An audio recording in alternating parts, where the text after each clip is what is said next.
Hi everyone, welcome to Biotopia. How are you? Are you enjoying the season right now? Yes, it's quite nice outside. It's very green and there is a lot of flowers, and it's actually a great time to start using herbs. If you don't know how to use herbs, that's the time to start, because everything is blooming and now a lot of things are starting to get ready to be harvested.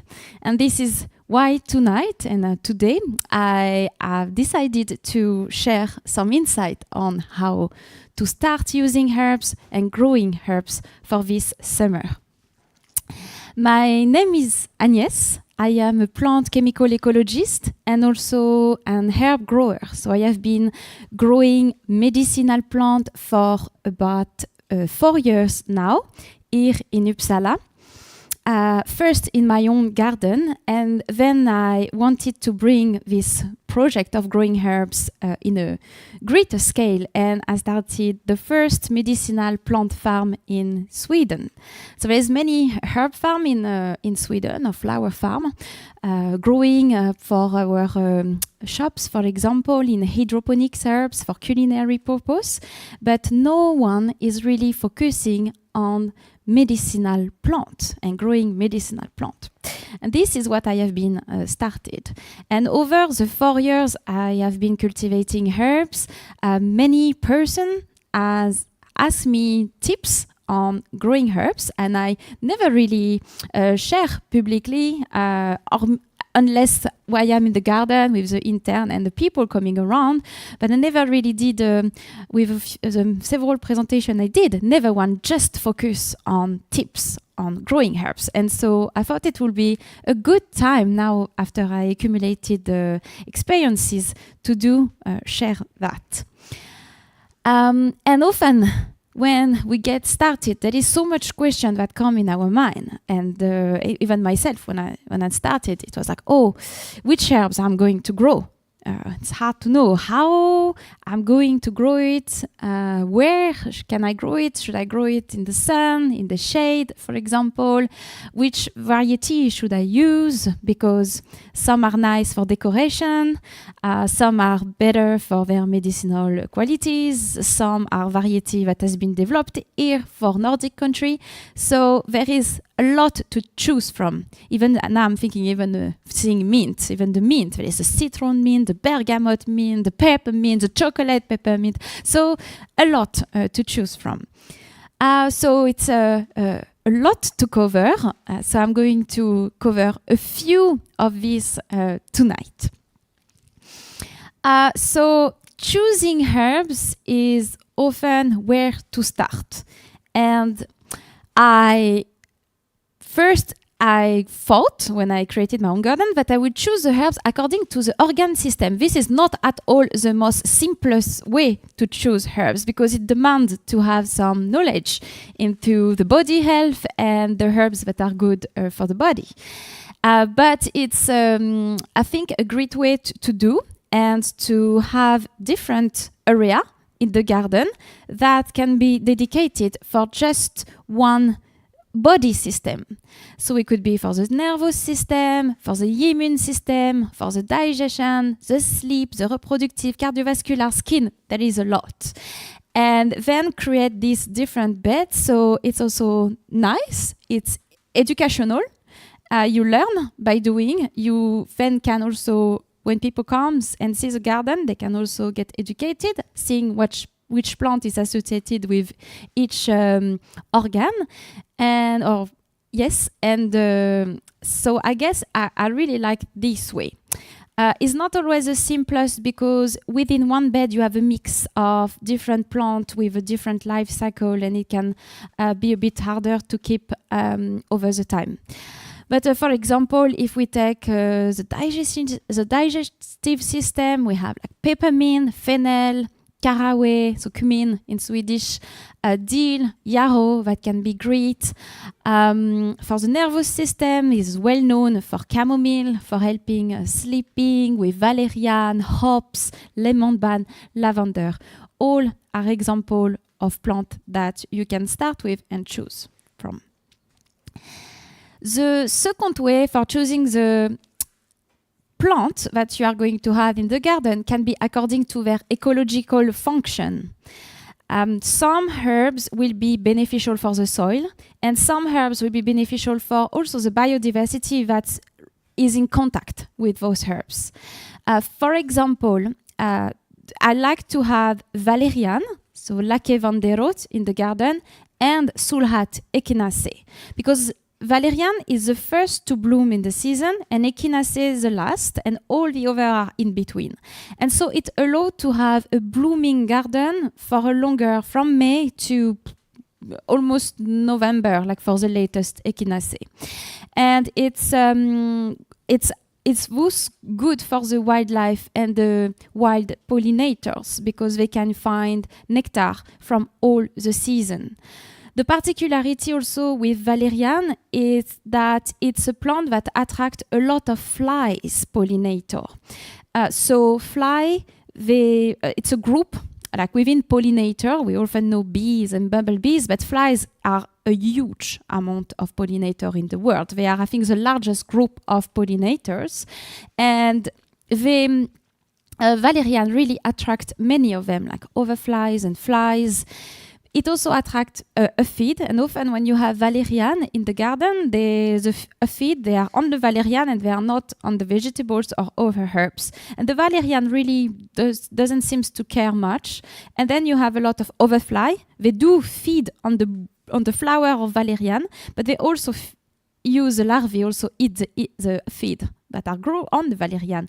And also in valerian, you often find ladybirds because they also feed on the nectar of the aphid. So valerian are great herbs to have, and I like also sulhat, not only because it grows late in the season, but because it attracts one family of butterfly, which is a papilio family, like this Inacisio. I don't know the name in Swedish or in English. Which one? Peacock butterfly. And there is many other beautiful papilio that comes and feed on this plant. Papilio, often we rarely see them in our garden. We see them more late summer, eating on the tree, like the apple that fall down and become rotten on the floor. They will come and eat the sugar from the fruit, but you can also find them on echinacea. So that's nice, it attracts those plants. All the like catmint or ringblommor, like calendula, hyssop, citron meliss, like all these other mint plants, or chamomile, or asteraceae plant, they will attract a more common pollinator, bumblebee, bees, and also this nymphalidae butterfly, which is a white butterfly like that, also like our vegetables, and will lay the eggs on the cabbage, for example. So they are great for the biodiversity. It attract. I can really see the pest. It attract like aphid. All the predator of all these pests, like overflies and ladybirds, for example. And some plant like comfrey, for example, Valert, even if it's not the best because it's really invasive here, can also improve the soil. Red clover can improve the soil. So it's oat. For making milky oat can also improve the soil. So that's maybe plant you may select for improving your soil in early, like when you start the garden. And then it can be also just for the color. Like I like to have, like when I create the farm, I created in a way that we have a mix in color. So we have like purple, yellow, white from yarrow, and another kind of purple with hyssop, and just mix this together. So it's not only has a good ecological function, it also looks beautiful. And I think that's important. It can be according to their lifestyle also. Maybe you don't want to mix annual plant with biannual or perennial because they don't grow in the same way. So annual plant, it's like chamomile, ringblommor. It's plant that you need to resow, or vegetables. Like you need to resow every year, and then they will bloom, and then they will die, and they don't survive the winter, and you need to resow the year after. often, when left untouched in the garden in bloom, the seeds will fall down to the ground, and so we will see new chamomile or new calendula coming back the year after. But it's not because they are alive and perennial. It's just because it's a new generation coming from the seeds that have been left down during winter. The biannual plant, it's plant that will actually in Sweden sometimes they can be triannual. So they usually grow and they will not bloom the first year. They will bloom the second year or the third year, depending on how north you are. I know, for example, Angelica in Lapland can live longer because it will take more time because of the cold before it bloom. But it bloom and then it will die, and it's a new seeds that will make new bloom. And then you have perennial, so you sow them and then they will just stay years over years and survive the winter. So I like to separate them to not have them in the same in the same place. It's just easier to take care of. I think it's also very important to choose what you like and just your favorite herb. So for me, it's always very hard to decide which herbs is your favorite. But I will say for a herb garden, I will go for Echinacea. For all, so Sulhat, for all the qualities I have given earlier. The chamomile, because it's beautiful, but also it doesn't, like having fresh chamomile, it's so a different experience from every chamomile we can find in supermarket. It's just such a different taste, and I think it's nice to experience. It's also a plant that grows in the wild in Sweden. It was much more common. I was discussing with because I never found it in the wild, and I was discussing with another herbalist, Swedish, who is been foraging for 20 years, and she told me that when she was younger, it was much more common to have wild chamomile. And as the years pass, is less and less common. So it's also nice to grow it, because if the seeds get spread through the wind, we also kind of retrieve chamomile then in the wild nearby the gardens. So it's help for the also wild chamomile to come back. And elder, it's a bush. It's a perennial bush, and I really, really love that tree. And especially for the flower, but both the flower and the berries can be used. But I particularly love the flowers. Then, when you have choose your plant, remains to sow, plant, choose the right spot, which is not an easy thing.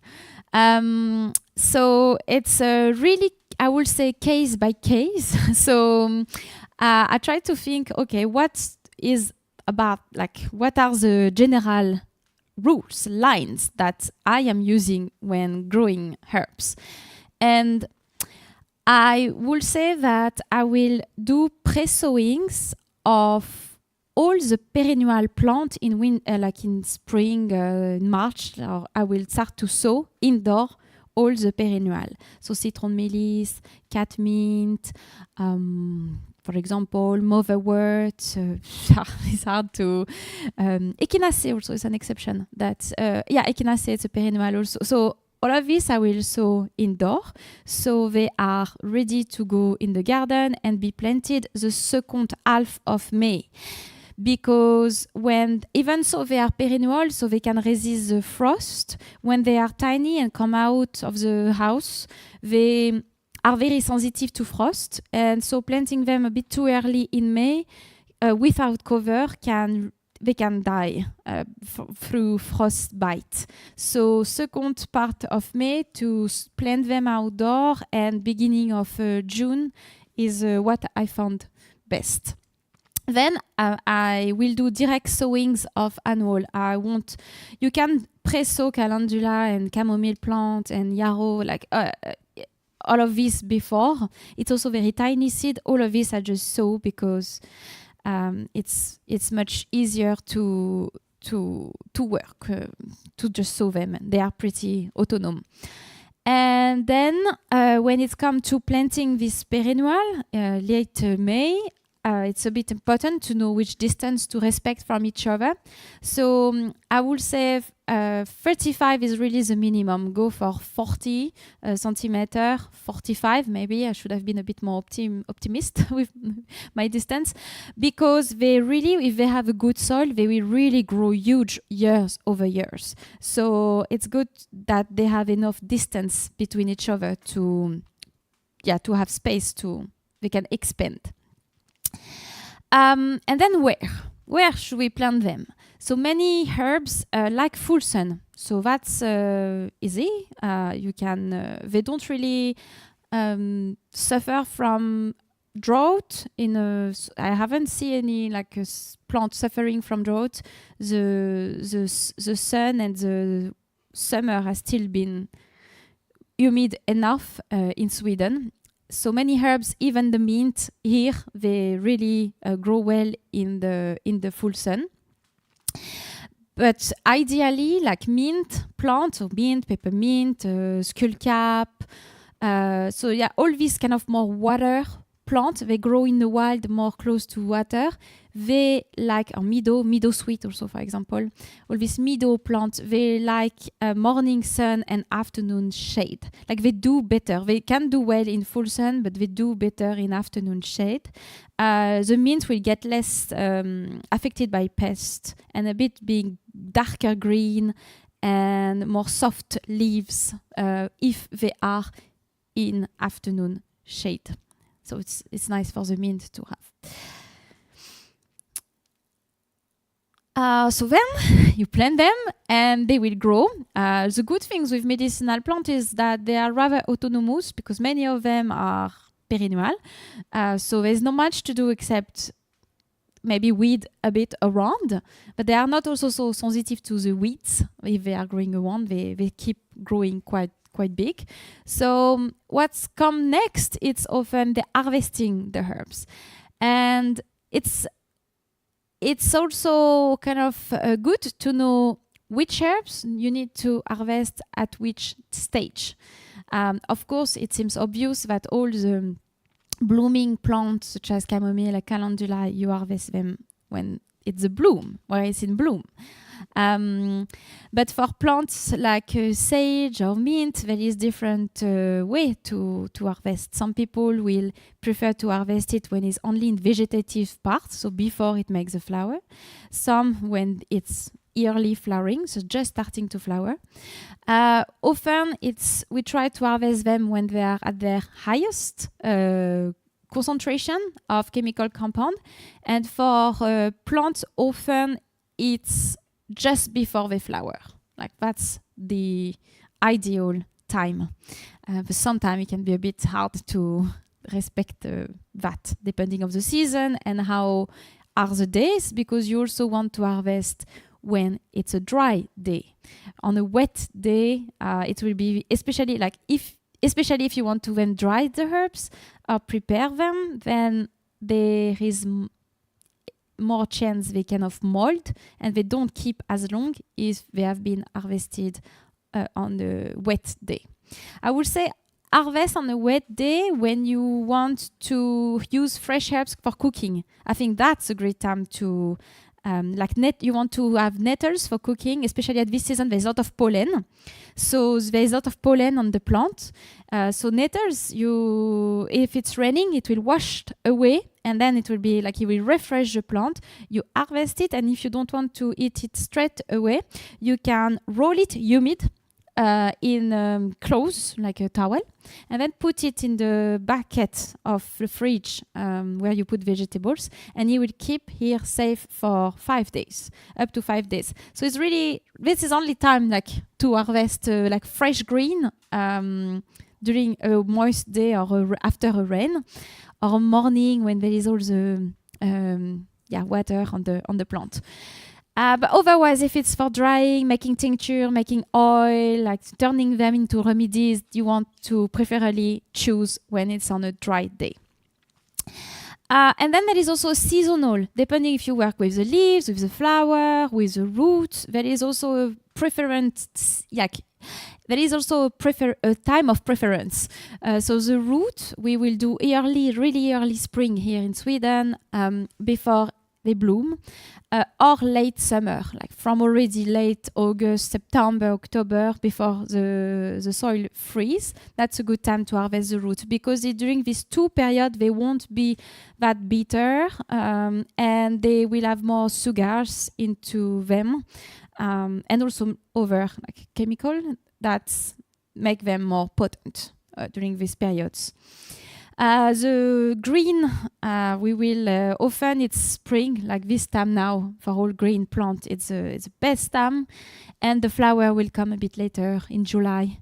It's also a great time to harvest the flowers. And then the berries, of course, I did not mention on my slide, but many berries also are medicinal and can be harvested when, like in September, when they are turning into berries. I'm thinking about afton berries, rosip, for example, or rosip actually after the first frost is where it's best, because they are a bit more soft and they contain more vitamin C. And then the plant health, we try to harvest only the part that are healthy. We remove all the sick part or half eaten by insect leaves, and we just keep the nicest one. And it's always good to have clean tools when harvested, if you use like a knife, a secateur, just to avoid to pass, if there is any plant who has a disease, just put it everywhere where you harvest. So have a clean tools is nice to have. And sharp, to not damage too much the plant. Like have it sharp, it's important. So then when you harvest it, you might dry it. Most of the time medicinal plants are dried, because it's through the dried form that then they will be turned into remedies. And also if you want to keep it for the winter, it's also the form that you are going to choose. So I like, if you have and can invest ever in this mushroom dryer, or in these are 2 different electric dryer. I really recommend to have that, because it both allow to control the temperature and have a ventilation going on all the time that is drying, which is 2 important factor. And so you get a quicker dry and often a better quality drying than if you leave them on somewhere in the house, or hanging bucket, because with hanging bucket they will take the light if they are in your house, and they will also take longer time to dry, and above 3 days I often don't recommend that the drying lasts more than 3 days. The thing is, as long as there is water in the plant, there is still this active enzyme and that are in the cells that will kind of that will start to destroy the cells. And also, as long as there is water, it's more exposed to, all of this is more exposed to the oxygen from the air. And oxygen, even in our bodies, cause oxidation.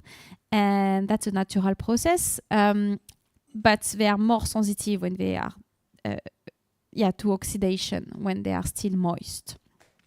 So the quickest is dry, the best it is.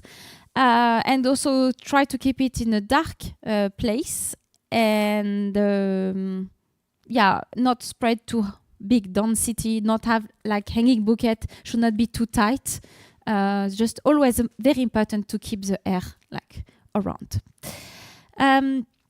Yes, and then my preference for the dryer, this one, the round one, has the air, like the going from down to up, while this one had the air going from the side, horizontally. And this one, the plant that are down will be drier quicker and with a hotter temperature than up, because they are very close to from the motor and the resistance. While this one, it will be homogeneous everywhere in the dryer. So often what I prefer this one, because this one you need to change after a day, like the one up and down, and then the one down can be a bit more exposed to heat, and they can be a bit too hot heat for some certain plant, and they will turn brown, while the one up will be good. So this is, I feel this one it's a bit higher quality drying. So to recognize if your herbs is good quality, dried, it should be aromatic. That's the most important. Like it should really smell still at the aroma we smell when they are fresh. I was reading some research paper over the winter, and I was very surprised that actually some drying technique can increase because it concentrates.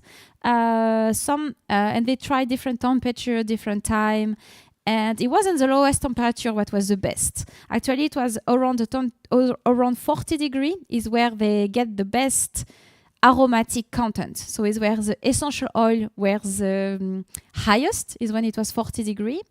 And for lower temperature, it was the flavonoids, so the antioxidants, were more preserved in lower temperature, like 30, 35. And the aromatic content were higher with a plant dried at 40 degrees than at 30. And then it decreased when you pass over 60 degrees, it decreases the aromatic because they just get destroyed by the heat, or they just volatilize because they are essential oil are volatile, so they will, if it's too much heat, they will just evaporate into the air. So aromatic content, like how strong they smell, and the second is the color. Did I preserve the color of the plant? It does. My red clover, for example, it's still red or purple. And this was raspberry leaves, so we can see they really have the same color than when you harvest them on the plant. Storage. Then you have a good drying. You want to keep it stable. So the more stable it will, a good condition and stable it will be, the longer it will last. So you will choose I like glass jar just because it's beautiful. The thing is, if they are transparent, which is nice, they also are exposed more to light and they will get older quicker. So you can, you can still place them in the cupboard that you can close, so they are dark, and when you open it, you still see your herbs. So that's a nice way to combine both the visual, when like you know where to find easily, and keeping them in the dark. I find a glass jar to be the best. I like also in craft bag, but if they are in craft bag, like a paper bag, like compost bag, they are well protected from the light. They are pretty well kept. Also the aromatic compound. The thing is, if the air around gets humid, the craft bag is breathable. So the humidity get into it and your herbs get humid again. So that's the negative of the like compost bag. But you don't have this issue if your glass jar is well locked. It can be also the darkest glass jar, so you don't have this issue with them taking the light. The best is to choose a stable environment. So often when we cook, and all the herbs and the spice we buy in the supermarket, often we place them like near the stove, because it's nice, it's handy, or above by the fume hood. It's the worst place actually to keep them, because it's where it will be hot when we are cooking, and is where it will be humid also, because all the evaporation from the cooking goes up, and often is when they get sticky, and then they make balls, like the spice in powder do, for example. So the best is far away from those kind of place, and keep them in a dark and dried and stable temperature place. We like to close jar because we are protected from oxygen, and oxygen get oxidation. And I like to rotate them every 2 years maximum. The best is every year. Like I like to renew every year, because every year nature give again some new and fresh herbs. So why not also renew them? So then there is many ways to prepare. So there is making tea, there is making decoction and overnight infusion. It can be sometimes complicated to understand the difference between both or the different technique. So a tea or an infusion we will do with the sensitive part of the plant, the leaves, the flower. Most of the time. It will be like making a tea, like we know making a tea. We place the herbs in a cup or in tea pots, and then pour boiling water on top, wait it about 10 minutes and serve. That's an infusion. A decoction will be more with the hard part of the plant, the berries, it can be the bark, it can be the root also, or medicinal mushroom, for example, because they are hard. And we will put them in boiling pots, like pots covered with water, and we will bring this to boil. And then we let simmer for 20, 30, sometimes even longer, to really leave the time of the simmering and the hot water to extract the taste and the component and the medicinal property of the plant. Yes.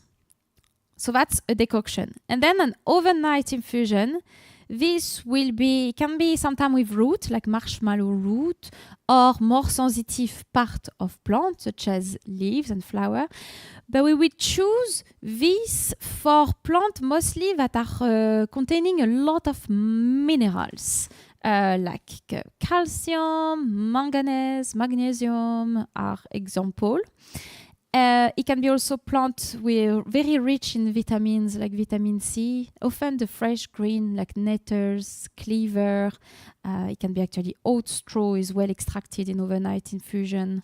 This is because all these minerals are very well soluble in water, but they need time to be extracted. And so making a tea, like boiling tea, 10 minutes is often not enough. And so we want to put it in water overnight, the whole night, to really leave the time for the extraction.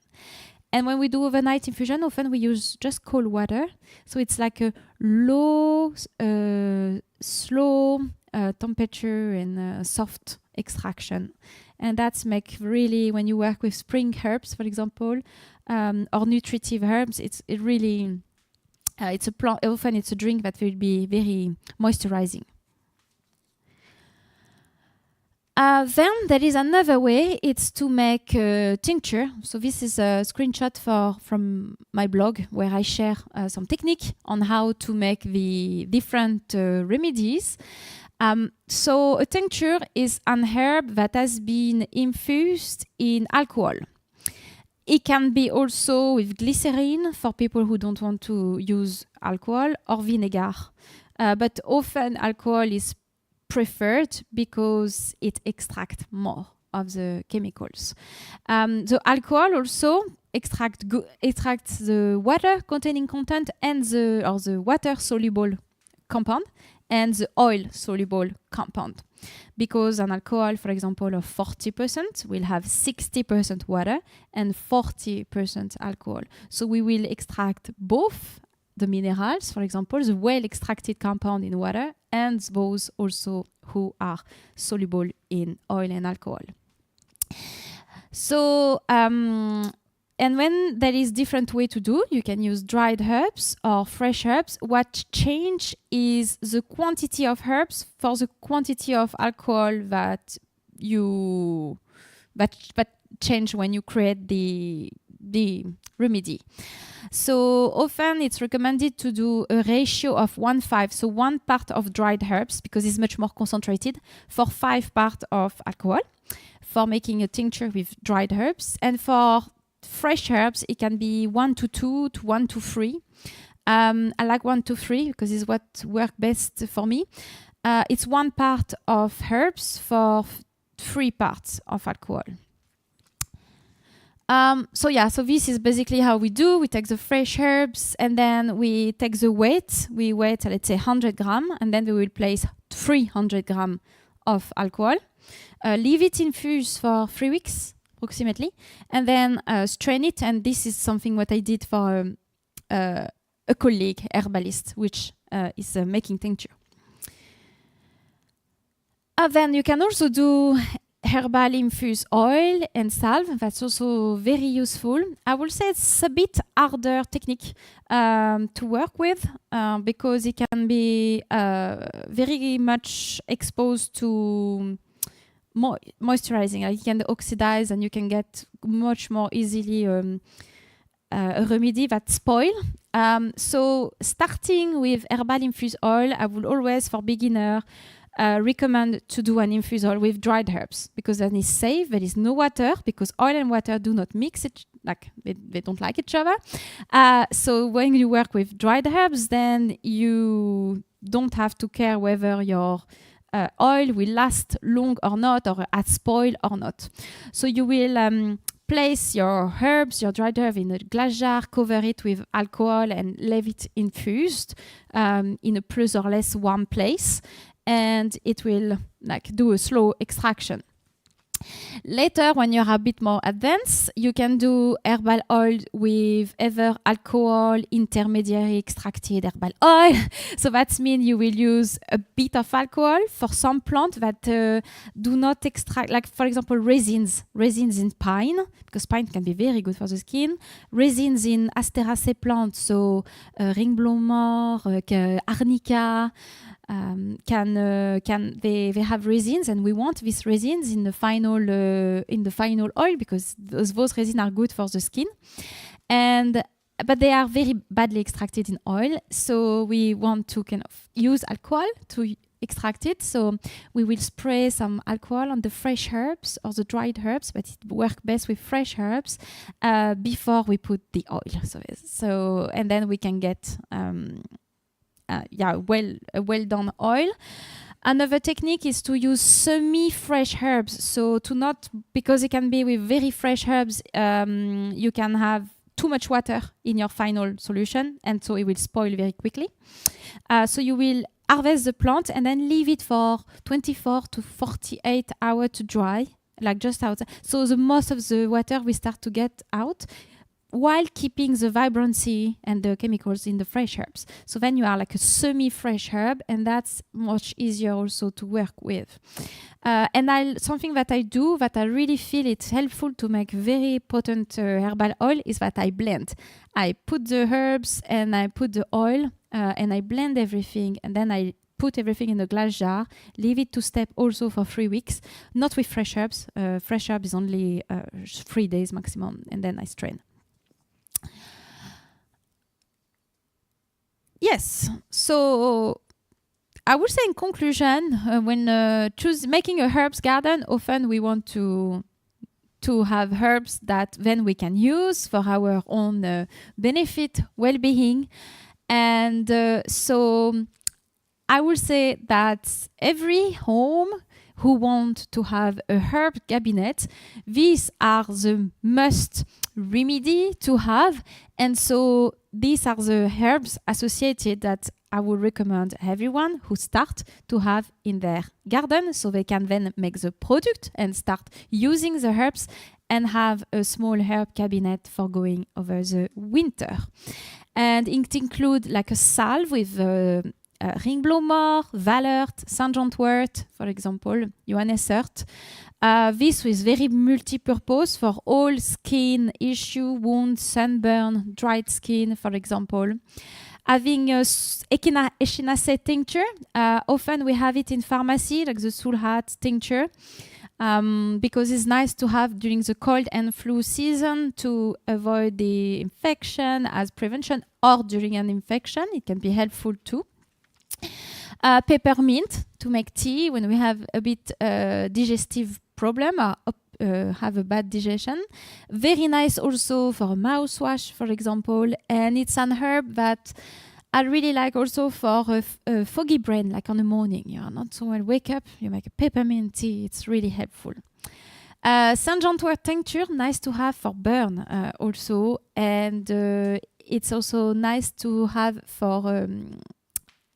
it has been also shown that for the depression, I can say the low mood before the menstruation, that can also be helpful to have the Wort tincture. It's also an herb which is known for depression, but then it should be taken with consideration and with advice of a doctor, of course.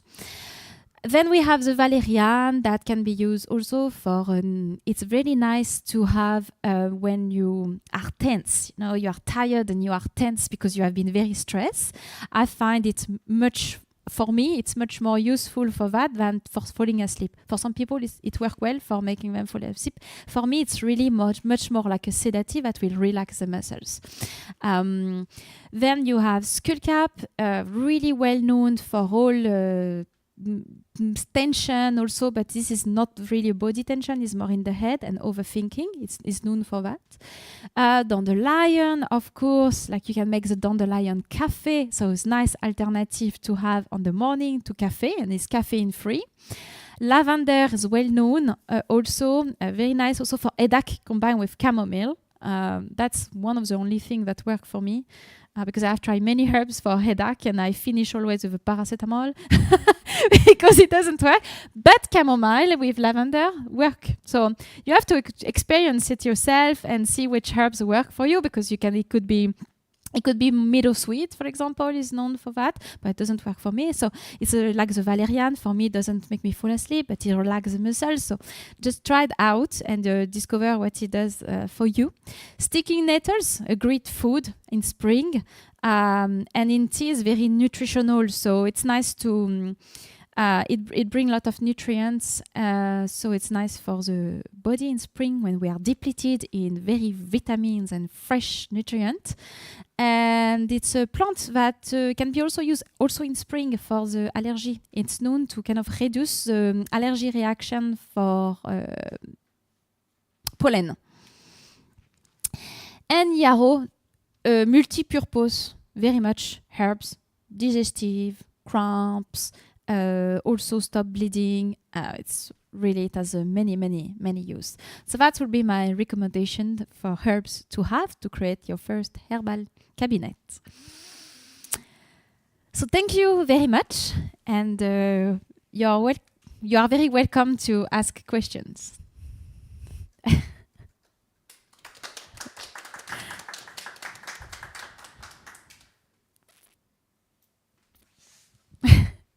Nope.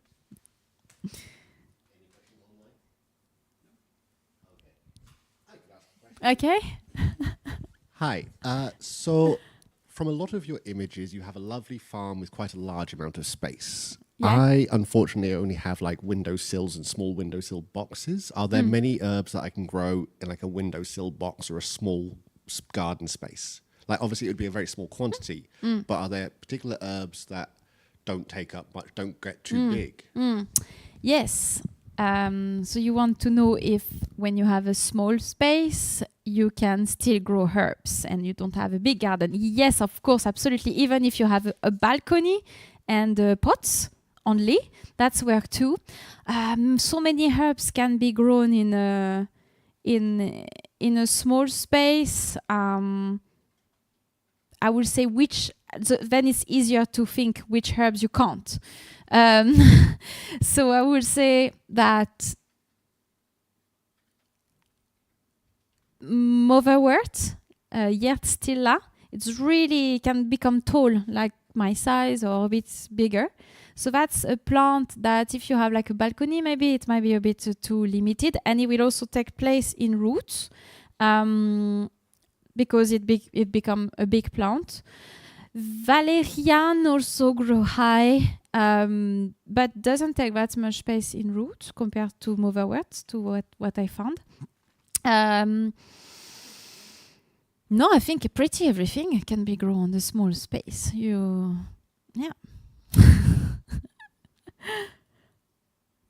I mean, some people, they even put bushes on their balcony. So if you have large, big enough pots, you can always.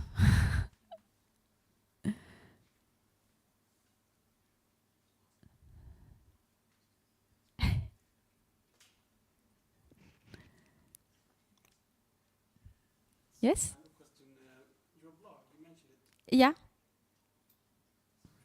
I'll try it again. I have a question about your blog. Where can I find it and what's in it? Okay.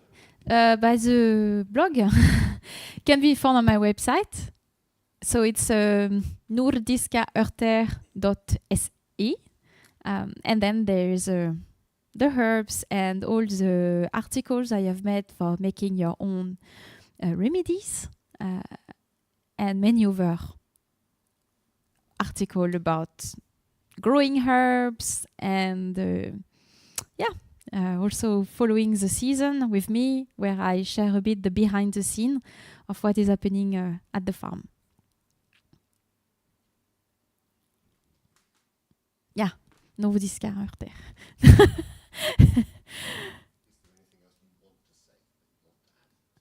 Oh, if I want to add, yes, I could say that I think many of us should add herbs, even if you don't want to use it, if it's just for the beauty.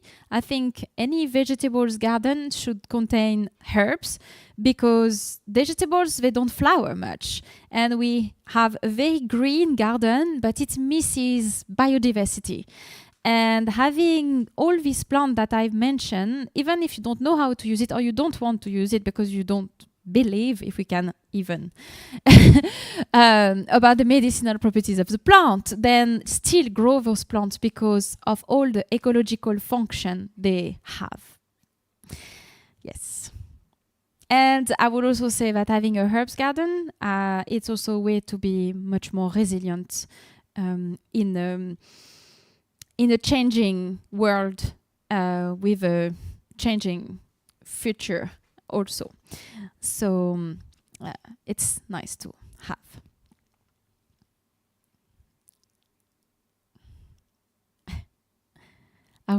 Is there other questions? Not online?